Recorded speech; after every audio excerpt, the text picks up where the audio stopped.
Hey there, lovelies and gents. This is your girl Nadia, aka the Prophet in Process, and I do want to apologize for my voice. I know I sound like a dude right now because I have just really been sick, but this is an urgent word the Lord wants me to get out to many of you, so I have to do what I have to do and push through. So I appreciate your prayers. This is for the lovelies. But the Lord gave me the word Damascus Road.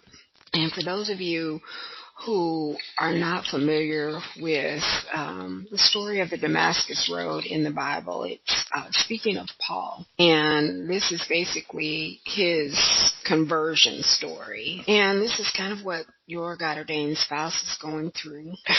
Of course, the scales are not going to come off of his eyes until later. He has to first come to this place where he really thinks that he's doing right, persecuting you because of what he's been led to believe. But just like Paul, he's been zealous in his efforts. Paul, when he was Saul, that is, he considered himself a follower of God. He was actually a Pharisee.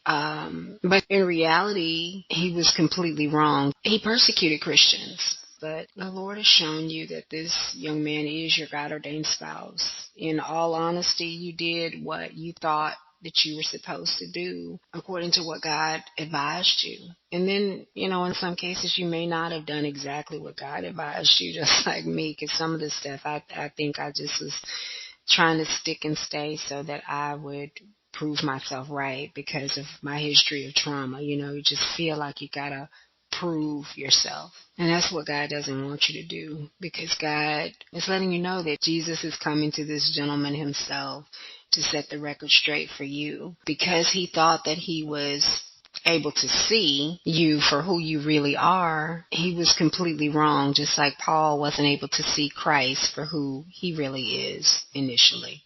He had to be blinded to see, much like Samson had to be blinded to see the true will of God. So, lovelies, I just want to encourage you to let you know that he is on this road to Damascus. For some of you, I feel like you will need to fast for the next 3 days because it just correlates with that scripture about Paul, how he was blinded for those 3 days. And of course, he wasn't able to regain his sight until he actually got in touch with the person that got appointed to recover his sight.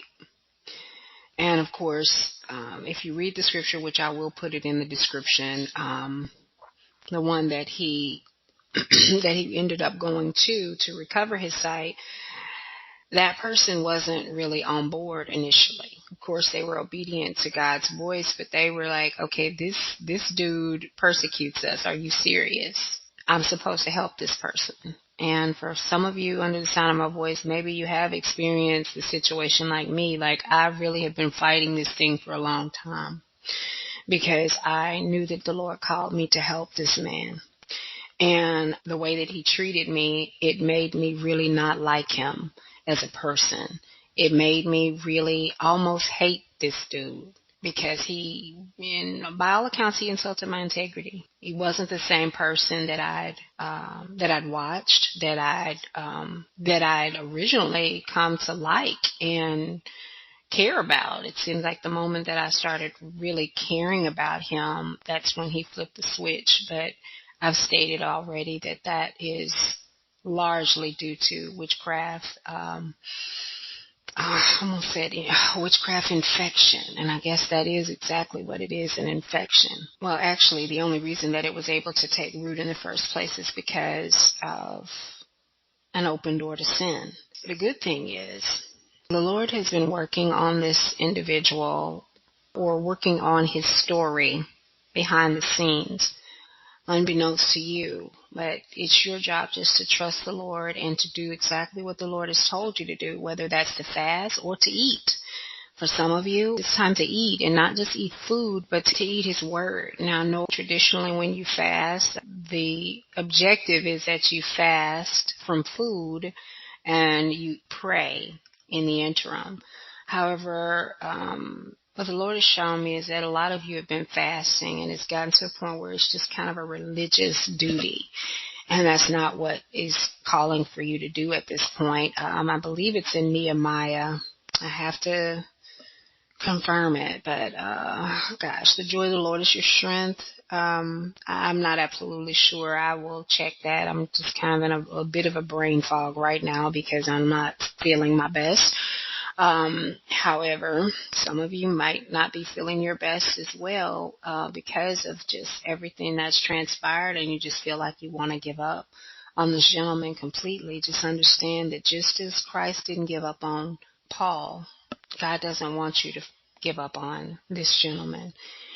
And, of course, eat the meat and spit out the bones, because this word is not for everyone. So please take this in all words to the Lord to confirm that it is indeed for you or for someone that you love, and then govern yourselves accordingly. I will be coming back with quite a few other words as the Lord has provided me. I do want to encourage you to like, share, and subscribe. And, of course, hit the bell on your notifications so that you will be aware when I upload. I love you all, lovelies and gents. Until later.